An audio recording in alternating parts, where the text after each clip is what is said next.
Good evening. I'd like to call the Finance Committee meeting to order. Can we get a roll call, please? Mayor Cowie. Here. Chairman Grumhouse. Here. Alderman Novit. Here. Alderman Woodman. Here. Alderman Moore. Here. Alderman Morsch. Here. Alderman Schoenhyder. Alderman Luby. Here. Alderman Palmer. Here.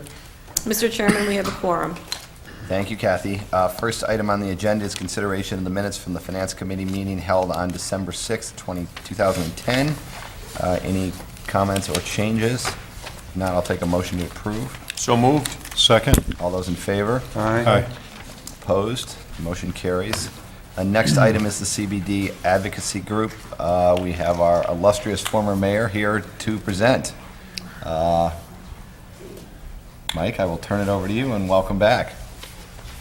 Well, thank you. I feel like I come before you with a couple of different hats on. Tonight, I come before you with the hat of the City Economic Development Committee for the Downtown Commission. As you know, Michael Hanlon was on that committee, and he has taken another job in another state.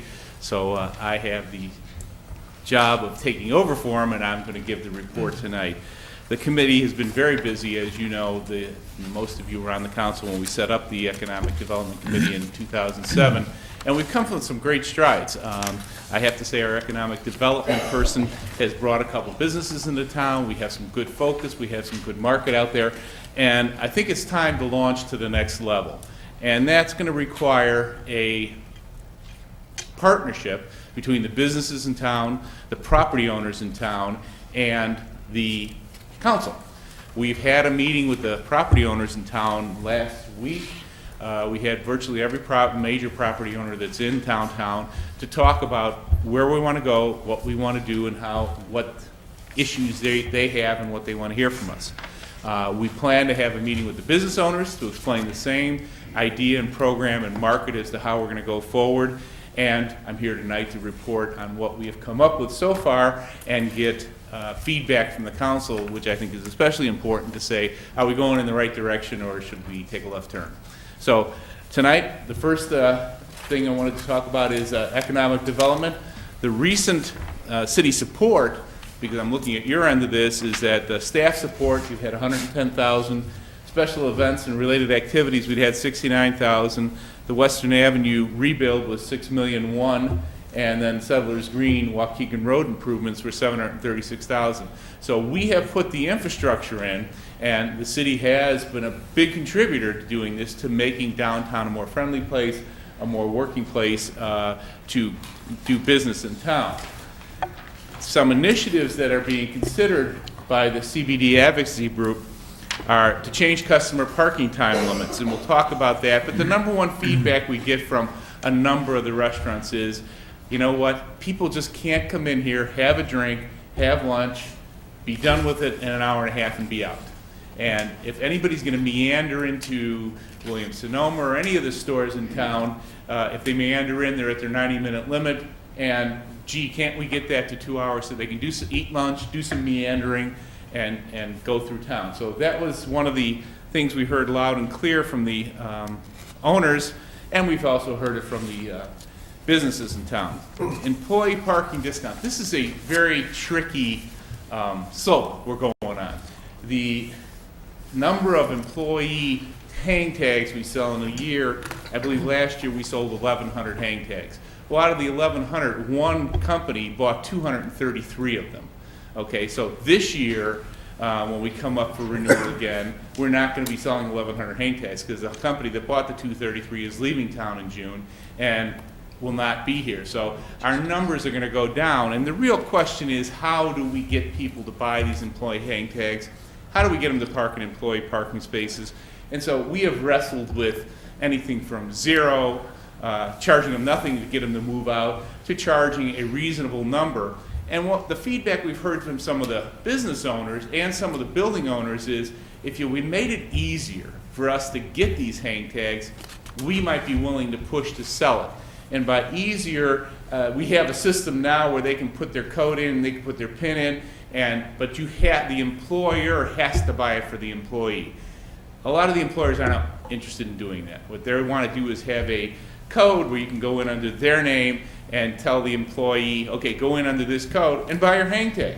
You pay for it with your MasterCard, you go to City Hall and give them $150 or $180, whatever the number is, and you buy the hang tag, but gee, we don't want to be involved in that transaction. So they're not publishing or pushing their employees to go get it because they just don't want to get involved with the time that it takes to do the personal PIN and all this. So if there's another way we can do this that makes it worthwhile, that's what we're wrestling with.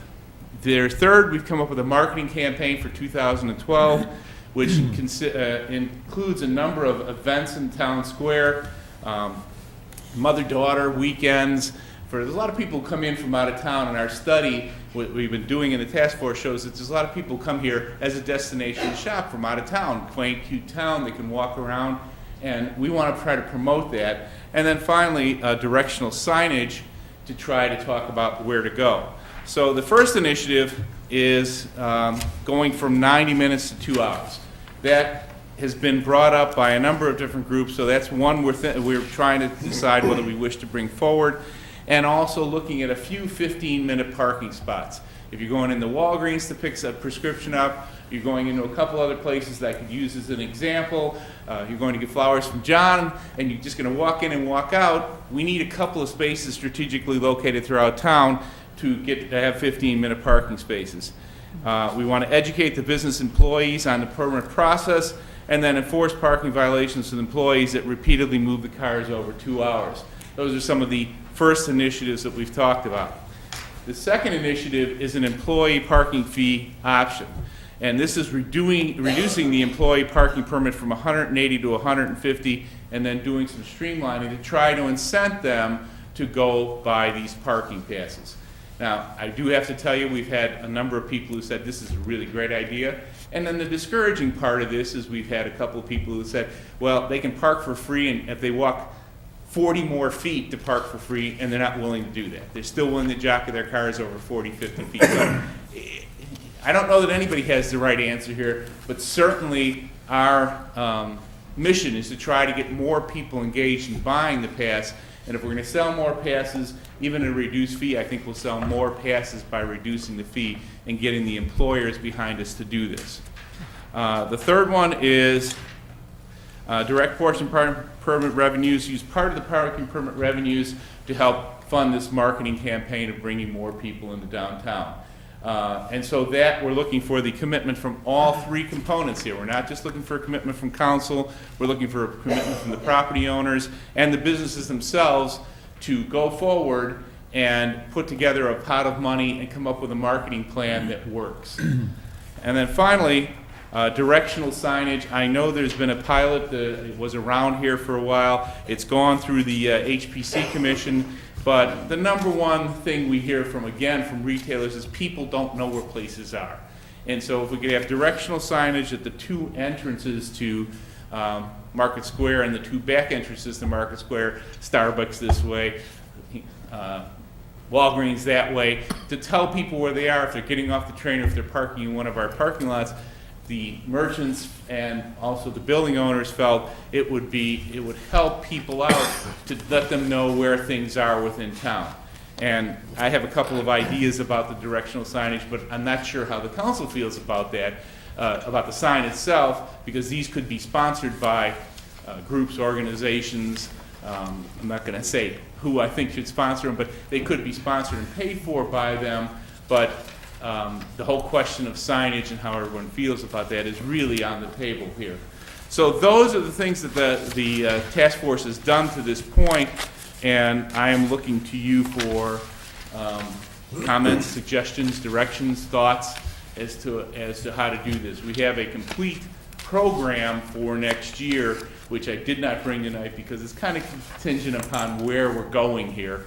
But we have thought about a number of different events, how to spice up events like the tree lighting, doing some additional things there, how to have an October Halloween festival. We had one last year that was kind of impromptu that one person paid for, and it really was a hit, but how do we do these type of things and how do we fund them is the question moving forward. But that's another step past this step, and I wanted to get feedback from everybody about this step. So, comments, questions, thoughts? I have a question about the employee parking passes, or permits rather, I may be missing something here, but these are employees who are already working on a day-to-day basis in Lake Forest. Am I correct so far? So far, you're correct. Okay, and so they're either going to buy a parking permit, or they're, going to walk the extra 40 or 50 feet or whatever, but if this is a central business district initiative, what is the ultimate end game as far, where does the parking permit fees relate to enhancing the central business district as a place for people to come and people to shop, since these employees are going to be coming there every day anyways? Well, I think that the feeling is that a number of the employees park in front of the stores, so when the consumer comes, those spots are taken, and they say, well, I'm just not going to go that much farther to go back to the store, so I'll move on and go to another place. I think that's what the incentive is here, is to not have the prime spaces taken by employees, to have them parking someplace else so the customer can take the prime spaces. Okay, I think that's the thought process. okay, thanks. Something, the town I grew up in Traverse City, has a similar parking problem, and one of the things that they've done up there is they've given free parking to employees. It's a sticker, it's not a hang tag, and if you've got the sticker on your car, it's a very pricey ticket. You can't park downtown. So the hang tag, if you take the hang tag down and park in front of Kittles, you're not an employee anymore, but with the sticker, that's an instant violation within the central business district, but they have a parking place for free. Exactly the type of enforcement, that's But with kind the of hang tag, they can choose. With a sticker, they wouldn't be able to. Okay. What becomes difficult on that is you have a part-time employee and they work for you 3 days a week, and they want to come downtown and shop on the other 2 days out of the week, and next thing you know, they're getting a ticket. I mean, that's the enforcing problem that you have when you do that. I mean, it's a great idea, it'd be nice to have that, but Or they- hopefully, Or they park and walk in because they're an employee. well, but hopefully, many of the employees, or they have somebody young that works for you, and it's their parents' car, and they put the employee sticker on it, and then their mother goes shopping and gets a $35 ticket. They're not going to have that sticker on the car very long. So that's the difficulty when you can't tag a car permanently with something like that enforcing it. That's the tough part. Yeah, it worked up north, but. Yeah, down here, it would be a real problem. Mike, you maybe you can help me here, but it seemed counterintuitive to me, I just saw this tonight, but when I read it, and you raised the issue here about extending the time, and how does that make the parking more available? It doesn't make it more available. It intuitively does not add up to me, and the trends across the United States, in every city that I'm working in, like LA, Pittsburgh, Baltimore, and it's exactly the opposite, which is shorter duration, because the best parking space, always the highest value parking space, is right in front of where you want to go. I understand. Okay. And your question is a good one that we're wrestling with. What we're hearing from, especially from, and I don't want to single out any one business, but we're hearing from businesses that, and I'll use Southgate as an example, we certainly heard it from the Grill, is that, hey, people just can't come in and have lunch in an hour, okay? This is really more of a lunchtime issue. They're not coming in and then able to go shopping or near where they're at. And so they need more time. And we, I think, passed out 3,400, is that right, Kathy, tickets last year? Does that sound about right for parking violations? For the business district Yeah. here, it was 5,000 actually. Okay, so so out of those 5,000 people, I'm sure there's a number of shoppers who have come to town to say, hey, I had lunch and I went to buy something and it cost me, an extra $35. Gee, shouldn't I have a couple hours? And I don't know that there's a right answer, Tom. Maybe you wing it out to say internal or less time and external or a little more time, but somehow we have to give them the opportunity to do Did we that. ever look at, I know I'm not going to go here, but I'm going to go here a little bit. Did we ever look at the newer technologies that are out there for parking, like pay stations and things? Do we ever look at that I don't as an think we option? had, we certainly haven't as a commission, I'll tell you that much. I don't mean, know they're if the city very is. exciting technologies that are out there today and available, and they're getting cheaper and cheaper, and they work automatically, and sensors in the pavements, and I know we might be small for that, but we have one critical, the both business districts are important, but the downtown Market Square parking is the best and most valuable, and we want it always available, right? The goal would be is if you want to go there and you want to go into a store, there should be a spot for you, right? That's the goal. That's the goal. So if we extend the time, that logic doesn't hold up, because we have less capacity then for vehicles if you Okay. extend the time. But I right? think you pick up capacity by getting employees not to park in those spaces. those But prime that seems spaces. to be an enforcement issue. With a longer time, you're going to have some employees are going to be parked in the places longer. And I can tell you, next door where I am on Illinois Road, you can see the employees of Francesca's parked dead square in front of their restaurant every day. And the patrons have to go and look someplace else and park in my lot for their lunches. And I think that is a major enforcement problem, and I don't know how you really solve it. But if they don't have a local manager, somebody who lives in town who really cares, then there's no enforcement to it, and frankly, there's no enforcement there. I will tell you, the Deer Path Inn is the opposite. They have to have people protecting their lot so that their own people can park, their patrons, and they do go out and enforce that their employees are not in the spaces on Illinois right in front, and they are in the employee parking. But you've got two restaurants working totally against each other in relationship to using the facilities out there. And I really have a lot of concerns about the 2-hour. Again, for my business, and not just mine, we have the Chase Bank across the street, and we have others. Short-term is what is wanted and needed in that area, and I think it is confusing. I've been working on parking in this town since 1976, I think, with the first chamber committee.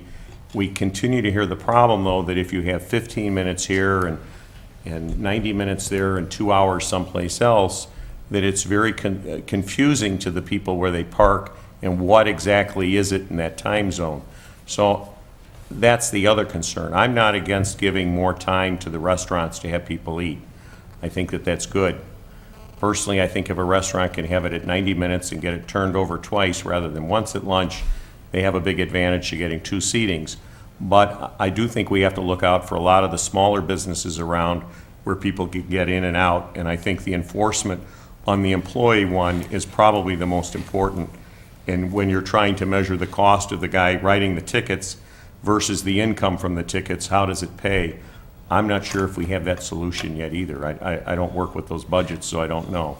And you're going right to Tom's point, though. The primo spot is right in front of the restaurant. That's where you want And your that- consumer to end up. And the- And what's happening is our consumer is not ending up there. Our consumer is ending up someplace far away because The employee- employees have taken those spots, Be- and that's what we're trying to figure Because out the a solution management, to. yeah, the management or the building or the manager of the place or whatever, and the employees just don't care. And I mean, I've been in And in places. Francesca's case, there's a city lot right across the Right. street where they could park and leave the prime spaces open, And they don't. and they don't. But they can't park long enough there, and they don't want to, and they're the first to the restaurant every day, so they take the prime place in front. And they're supposed to have permits. That's part of their special use permit. I don't know where they are, and I don't know whether that is really enforced either, because that's a lot of more work for ComDev or whoever's in charge of that department to follow through. So I don't know if that's a solution. I agree, the restaurants need more time, but I think that we really need to look at exactly what blocks and what locations and not do something kind of across the board. And I would not extend the time in Market Square where most of the people have, let them park out in the other lot, Yeah. and you're going to be more successful. I mean, it seems to me that most of the major restaurants have big lots next to them, with the possible exception of Laurel Grill. And, I don't know why we couldn't go to 2 hours up there, because there's just not that much retail up there, right?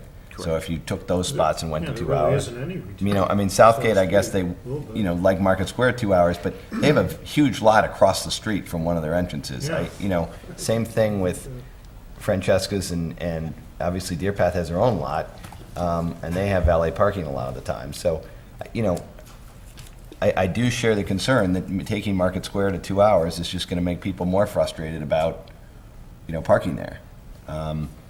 Could the, you know, should the lots, and I don't even know what the lots are, but the lots behind City Hall, should those all be 2 hours?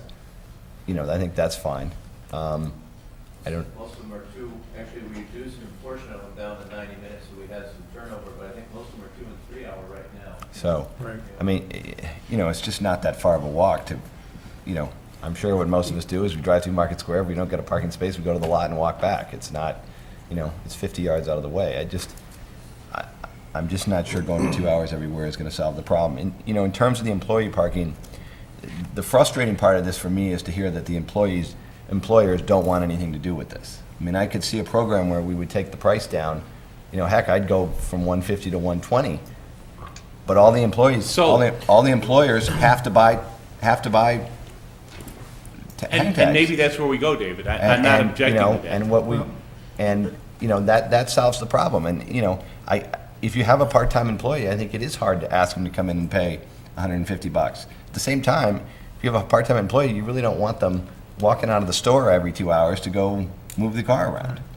The experience, the thing that is very, in my experience on this, what's very unusual is businesses don't get it until they actually see the benefit. So if you try to explain to them that this makes sense, they don't get it. But all of a sudden, if there was if let's say tomorrow, whatever enforcement we put or incentive we put in place for employees to park somewhere else was put in place, and all of a sudden, everybody realized there was more parking available, which they will do, I guarantee you, because I think John knows probably better than everybody, you're here all day long, you see it. They're absolutely employees parking there. But the businesses, once they're not employees parking there anymore, they go, this is the best thing that ever happened to me. So I'd much rather err on the side of keeping it short time and putting some incentive in place for employees to try and make sure they go somewhere else. And just a different viewpoint, and to put it very frankly, very simply, if you have a customer in town and they're there for over an hour and a half and they're spending money in the business district, God help you, I hope they stay there for 5 hours and spend money in the business district. You want to encourage people to come in and spend, and I don't want to chase them out for any reason. But with the employee parking, obviously, we have to encourage the employers to invest in it, to encourage our employees to not lock up those spaces. There's no perfect system, but we want to optimize it. You're not going to get 100% enforcement, but if we could encourage the employers by putting some of the money in the pot to expand their business, publicize, get more events going, that's probably the best course, the optimal course we could get. During the Bears game, heaven forbid, I don't want to be at the Lantern sitting for an hour and a half during the greatest game of life. Yeah, I mean, I want the opportunity to enjoy a meal or watch the game, but customers should have as much time as they want. We have to free up as many spaces as we can for them to spend, so. And I do have to say that part of the committee was very much of the opinion that you should find people who aren't, businesses that are not cooperating with this. Yeah. So, I mean, there's a broad spectrum here. I don't know that anybody has the right answer. That's why we're here saying, okay, what do you think? Because we're looking for direction. Well, I would certainly say that some short-term parking for picking things up in front of the pizza places, et cetera, or laundry is probably a really good thing to have. You go down to Highland Park and you see them one after the other. Right. Pickup only, you go to Evanston, you go to Chicago, and believe me, they're used, and believe me, they get in and out because enforcement is watched very carefully, so it's well worthwhile. Well, we've had one in front of the post office forever, right? And we've had it, and it works, as long as there's enforcement. I'm all for that. And I also agree that having the businesses all buy at least a minimum number based on how many people are there, and we've required it in some real estate offices, and we've required it under special permits for some others, and we really get behind that and go to enforcement. I mean, I do buy the tags, because I like my staff away from the door. And I I think that's the real way to go. Somehow do that and somehow, I don't know what the enforcement thing is that we can increase. I know that the fellow who does the parking, really, he knows the guys, the cars of the employees. There's no question when he drives by and sees them every day. Can we measure them by license plate instead of a little mark on the tire? I mean, if the license plate's been in the I think spot? we use the mark in the No, it's tire, a right? mark in Correct, the chief? I mean, could we use the license plate? That way when they roll the car, it's still the same license plate. Well, they know the ones that roll the car or move it a distance, but Is that against the law to, or I mean, is it a, The reason we use the mark on the tires, Alderman, is because then we can see if the car's. been- Joe, I'm sorry. People watching at home that want to really hear from us. Alderman, the reason we use the mark on the tires is because then we can tell if the car's been moved or not. And if it's been moved, it has to be moved a certain amount of, a certain distance. And I can't remember if it's 100 feet or whatever it is. But they can't come back and park in the same spot. And that's why we use the mark on the tires. And do we increase the fines for second and third and fourth and fifth Yes. offenses? Yes. $100 a crack? So they go up each time? but the problem is in some businesses, I've seen the time clock go off. As they watch the fellow go by, they know he won't be there for another 90 minutes. The alarm goes off, somebody grabs everybody's car keys and moves all the cars. Or they say, hey, it's time, and they go out. I mean, That's I've correct. seen it in the pharmacy at Walgreens, I've seen it at Einstein's, I can go down the list, and everybody moves the car. So the guy comes by and they move from one side of Western to the other side of Western. Correct. They've beat the system. They don't just Every- move it in the spot? Oh, no, Correct. every day, or they just trade one all the way down. And I don't know how we go back and say, you know, you're parking in this spot every day, and you're within so many feet of your business every day, you can't do that, or if there's some enforcement way, I don't know what it is. I'm not sure either. Shorter times. You know, Well, we should- shorter Or times either is make one it- of them. Either make it more inconvenient I- to do that. I agree. Or Right.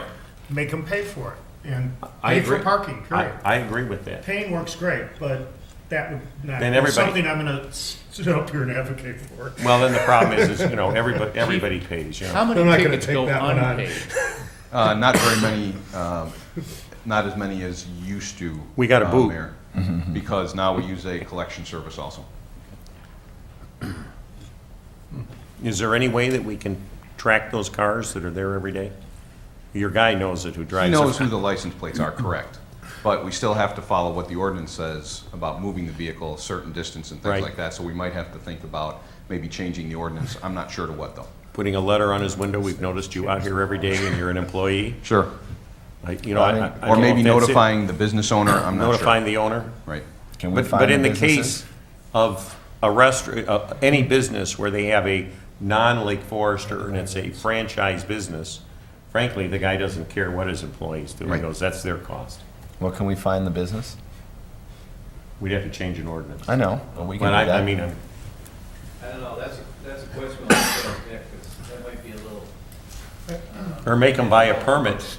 Well, you know, Mike, is this a question, yeah, is it a profound problem, or is it a question more if we get more cooperation, we optimize what our business district could do? I think don't that's want to the answer chase to the away question. businesses. If we can optimize and get people moving out of there, then we can, I think one of the things that the committee has come to is that are there enough spaces? If you use all the spaces, do we have enough? And the answer is, we probably do. It's just they're being used incorrectly. The people you want in those spaces aren't using them, the people you don't want in those spaces are using them, and how do you best control that, I think is the real issue we're wrestling with. Yeah, because ultimately, I don't want to penalize businesses and not encourage businesses to come in, and I don't want to keep people from coming into the business district by becoming too ogreish.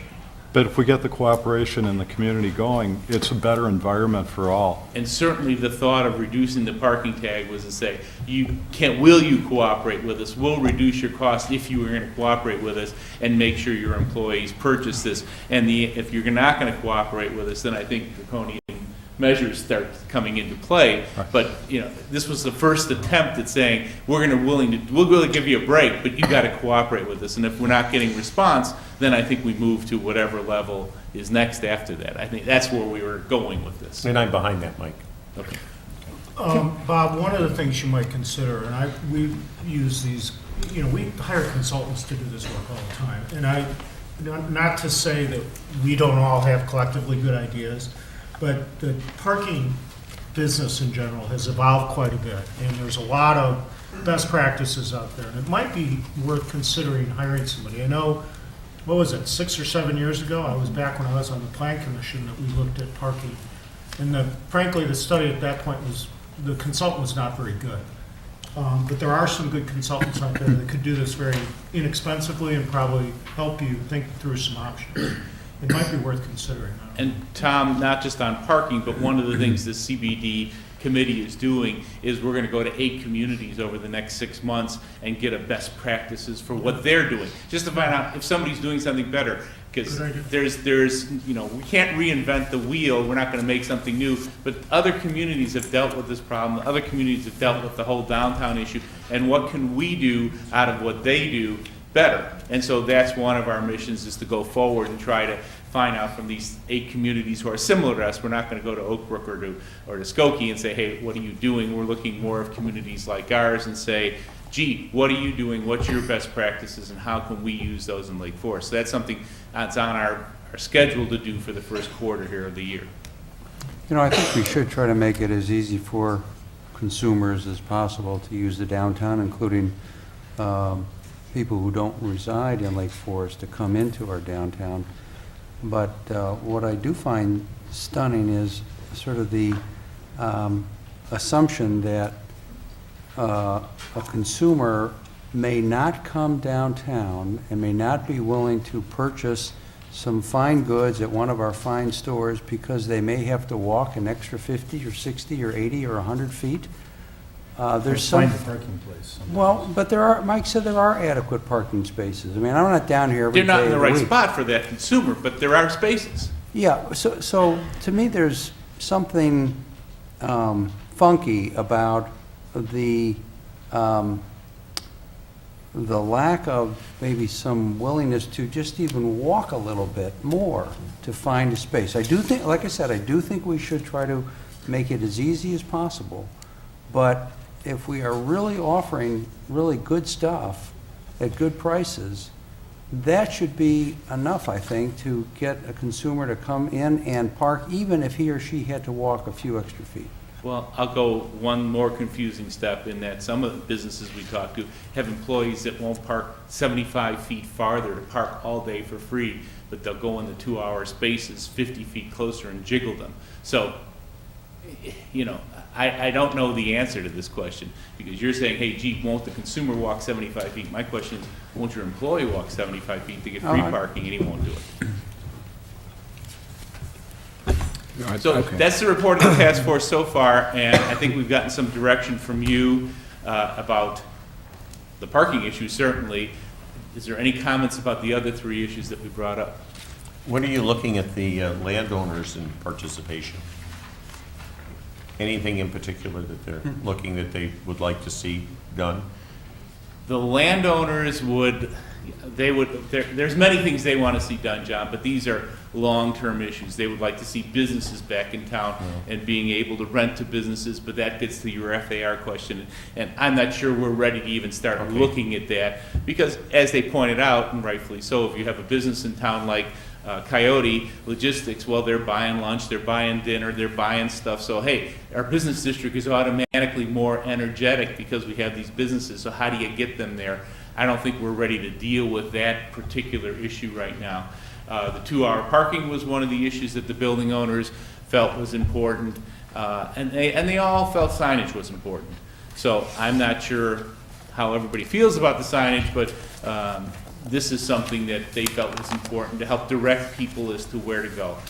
A couple of people said the number one question is where's Starbucks? They just don't know. And so that's that would be helpful. I like signage. That sounds good, like a great idea. I mean, we talked in a committee a while ago about doing a little downtown Lake Forest map and having that available.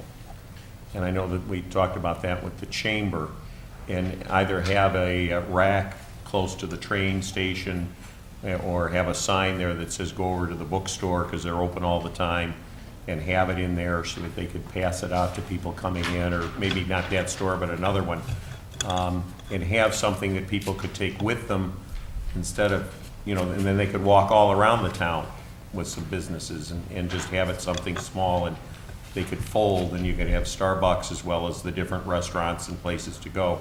Just a thought.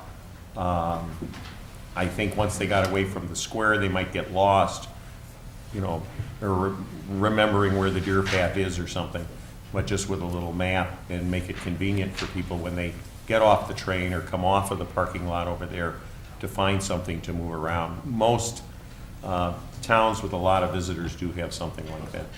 Okay. Tourist map, I guess. What do you do about new businesses and businesses that fail to move out? You'd have to be, you're doing it every office. Well, you don't print that many. I think you could probably get in, you know, figure out how many, and it doesn't have to be something in, you know, 8 colors. It could be almost black and white, or run a few on a color, a printer on a legal size sheet and fold it over, so that the changes could be there. But I don't think we have that many businesses changing that quickly in town at this point, so.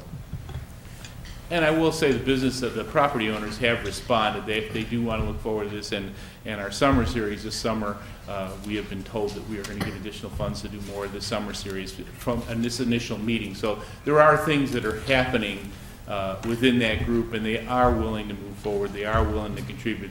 It's just a question of what's the right program and how do we move forward, and really the wish of the council. And some of those things that you have going, you put on the back side of that little map. So when they come here in February and they see that there's things going on in the summer, they can take it home and come back on those dates. Just a thought. Okay. All right, anything else? Thank you.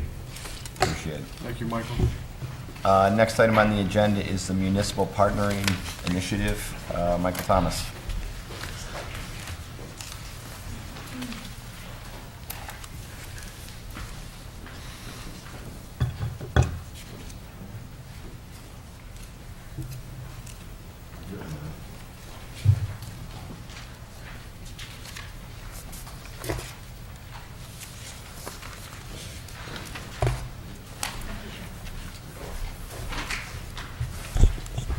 Good evening, Mr. Chairman, Honorable Mayor, members of the Finance Committee.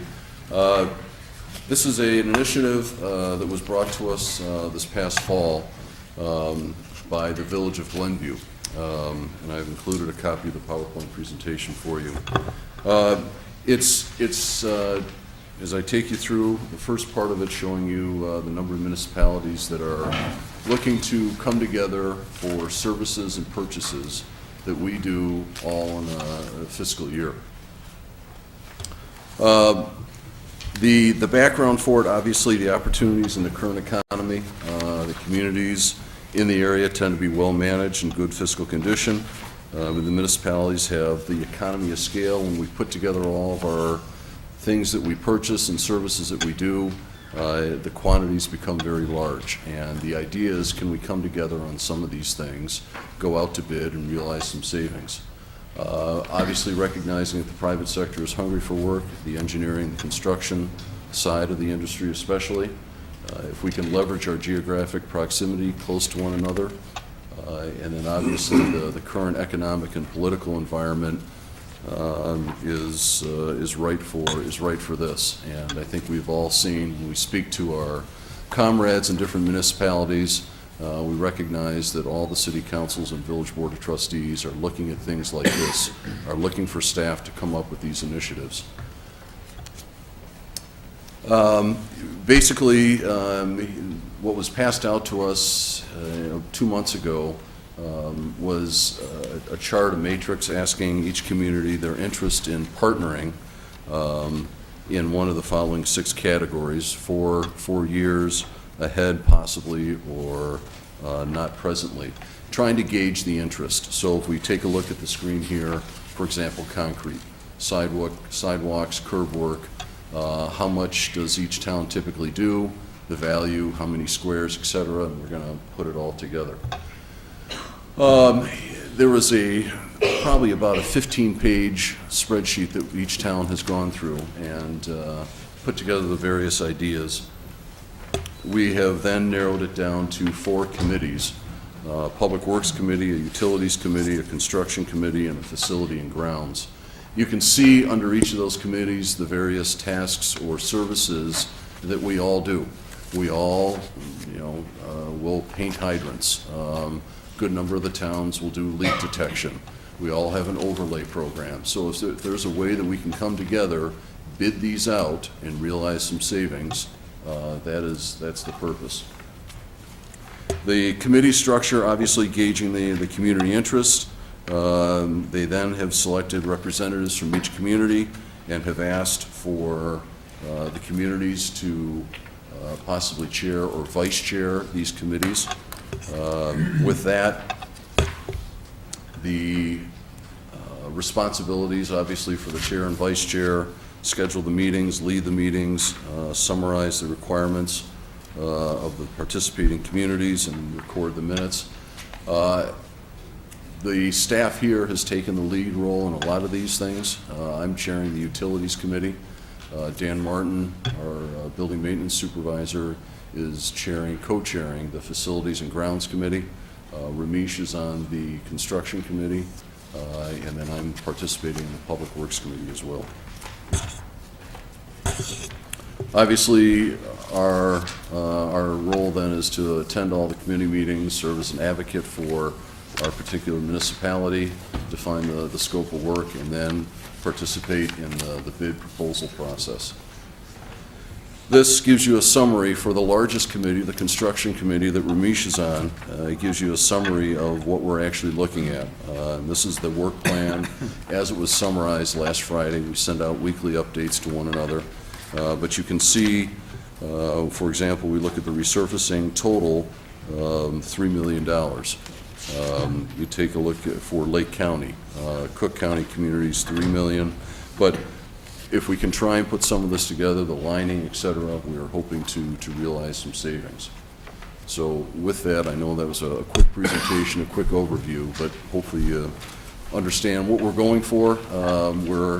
We're anxious for those success stories. We're anxious to bring something to you that says we've gone out to bid for the overlay, and last year's unit price was X. This year, because we're combining unit prices, Y. We're not there yet, but we're in the process of putting all this together, getting all the quantities from the various communities. We won't be locked into any of this. We're not tied. We don't have to do it.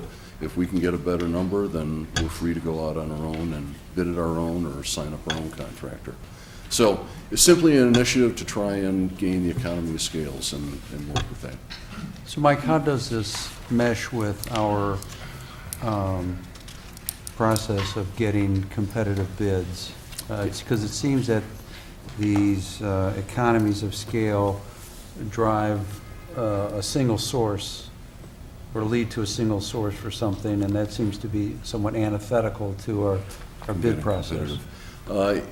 These will be bid identical to the way we bid any other project or service. So we'll go through the bidding process, post it in the newspapers if we need to have a pre-construction meeting, et cetera.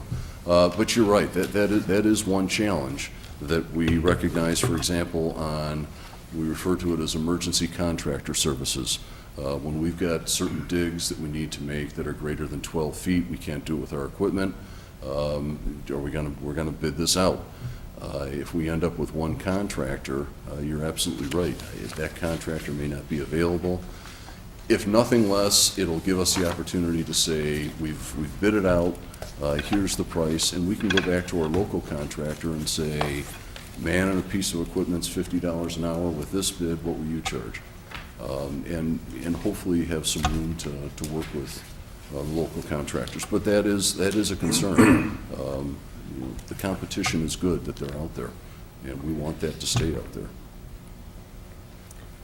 I mean, I think this sounds like a really good idea. I think we're going to have to go through the process. Obviously, there's a lot more logistics of coordinating all this, and it's something I think we do very well. And, one concern might be is that other cities aren't as organized as we are, and we're waiting for them.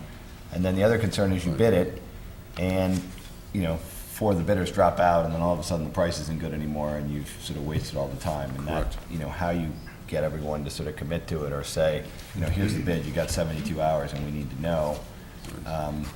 That's obviously some of the pitfalls you're going to have to make sure that you can avoid. Correct. But, I think ultimately, you know, we've seen it in other things, whether it's salt or, you know, buying cars, when you can do the bulk bidding, you should get a better price.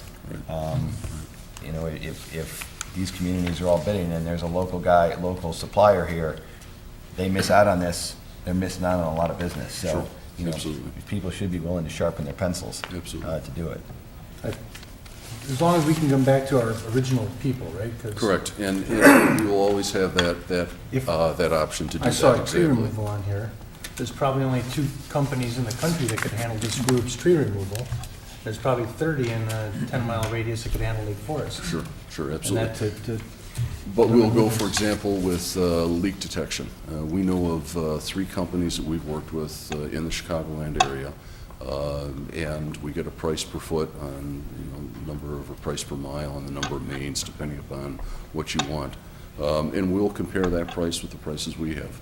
local, kind of. Local, absolutely, yeah. So the whole idea is if we can save some money, that's great. And we really hope to see it with the larger construction projects. And we'll see it with valve turning and hydrant painting and those types of things, be a much smaller amount, but we're hoping with Ramesh's committee, we'll see some larger gains. I'd echo David's concern only about control, and I'm sure Ramesh cares about control. And I would care about control because I don't want to get a phone call and we don't have control. That would be one big issue. The other issue is, you know, to look at these numbers, Ramesh, we're not getting into the kind of scale that's anywhere remotely close to bringing in either new bidders. So I'd use resurfacing. Right. We get Peter Baker. Peter Baker does $80 million jobs and they do $500,000 jobs. And they do them to fill in, and they're filling in, and they're keeping their plant busy, you know that. Right, I think one aspect, Alderman Morse, is that all the stimulus money ran out. So when we talk to the contractor, especially on the overlay, yes, Peter Baker and Kern are the 2 contractors who always give us good prices. Right. And we were cognizant, and there's a reason why we divided into Lake County and Cook County, because we know that if we try to combine Glenview and Northbrook with our construction committee, It's a different we are plant, not going to get the different trucking asphalt cost will not be, so there was some thought process, and also we wanted to make sure that geographically all these communities are, you know, contiguous so that it makes better sense. Coming back to your point, Alderman Whitman, we are going to put some kind of a deadline, and even David's point on deadline, because this year we want to make sure that most of the communities who want to get on board have to have like their, their specs and all to us by certain date, because we are doing a public bid, and if 2 of them drop out, now we got to rebid, you know, each municipality. So we're going to follow the same model which we did for the sewer lining the past 3 years. So each community is going to bid their own portion. One community is going to take the lead, getting all the specs together, and then each community will go back to their council to get their approval, and then the contractor is going to be invoicing every community. So during the pre-con, we're going to set up in our contract on the timelines. The only concern we have, again, as David pointed out, that we are pretty organized. The only concern, you know, we did express that, is that now the timelines may be a little bit longer. Now, let's say Baker's got 5 communities in the same contract, they may grind a particular street, they may not come right away, because, you know, they want to maximize their profit. They're gonna do grinding all at once and then come back and do the layer. So we are doing this trial version. We are hopeful that we are gonna get the savings, but we are trying to put some limitations in our contract that the residents are not waiting on the contractor for a long time, so. Is there a mechanism in place for resolving priority conflicts among municipalities and the? That's going to be the Right. challenge, and especially in Ramesh's committee, the construction committee, because if you take Lincolnshire, Highland Park, Lake Forest, Lake Bluff, North Chicago, and we all have Peter Baker, and we all say we want it done during the summer months when school is out, who goes first? And you're right, those things we still need to work through. During the pre-con, Alderman Palmer, we try to, you know, we'll get a schedule from them and we'll try to hold it to them, similar to what our project. So that's why I think this being the first year, we are trying to be cautious, and we don't want to get a $10 million contract on resurfacing, then you're looking from March to October. So it's a trial. We like to improve upon it each year after this. Any questions? Okay, thank you, Michael. Michael, I think you're back up there, right? Awarded purchase for equipment included in the fiscal year 2012 capital equipment budget.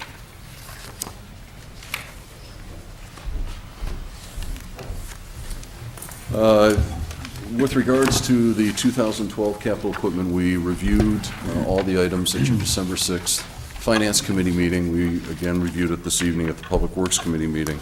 The intent is to ask for your approval to order certain vehicles early.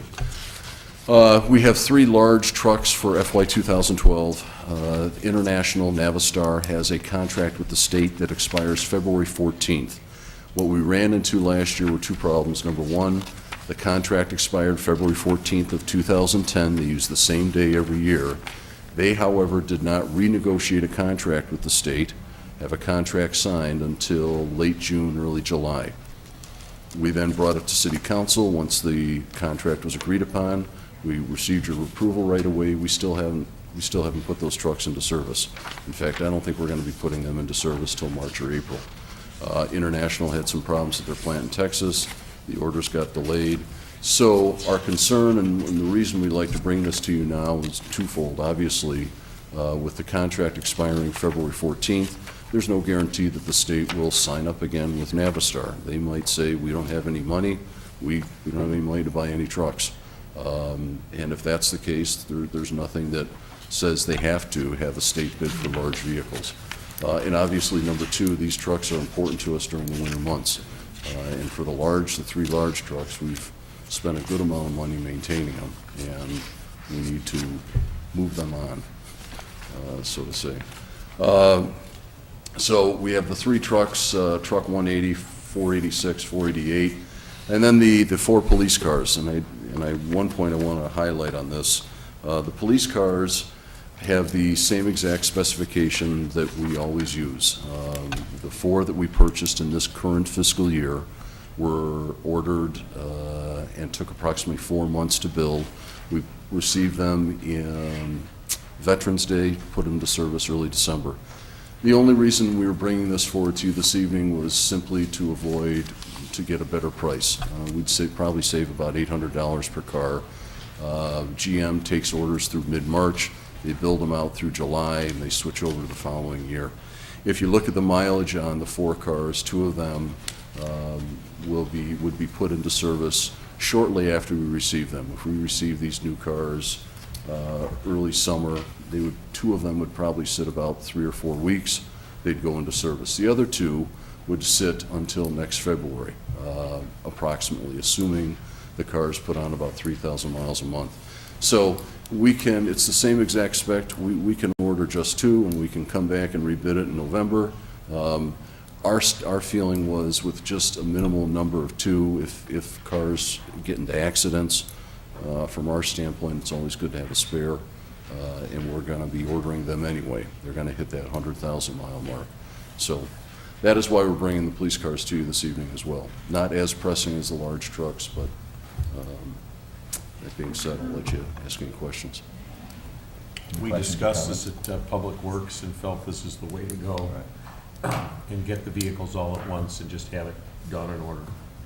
Obviously, we discussed them in the capital budgeting meetings in the past finance meetings, so it seems to make sense to me.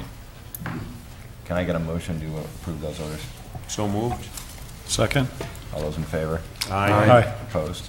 All right, the motion carries. I know we'll have that again at the city council meeting. Next item is approval and ordinance amending the ordinance number 1026, establishing the Lake Forest Special Service Area 38, Holland Court curb and storm sewer system. Kathy? Thank you, Mr. Chairman. This ordinance establishes the special tax roll for the Special Service Area number 38, Holland Court. 1 property owner has paid the city in full, and the remaining 5 property owners have chosen to pay by tax levy over the next 15 years.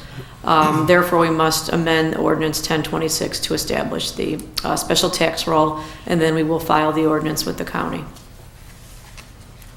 Okay, any questions on that? We've talked about this before in detail. Can I get a motion to approve the ordinance? So moved. Second. All those in favor? Aye. Opposed? Motion carries. Next item on the agenda is other business. Very quickly, flash financial report. Obviously, things continue to look good. we continue to see revenues go up versus plan. We also had a good month on the transfer tax in December. So, I guess everything we're hearing about the economy is at least translating somewhat into our revenues as well, with the possible exception of the utility tax. But given how cold it's been in December and January and all the salt we're using, hopefully we'll get some of that back.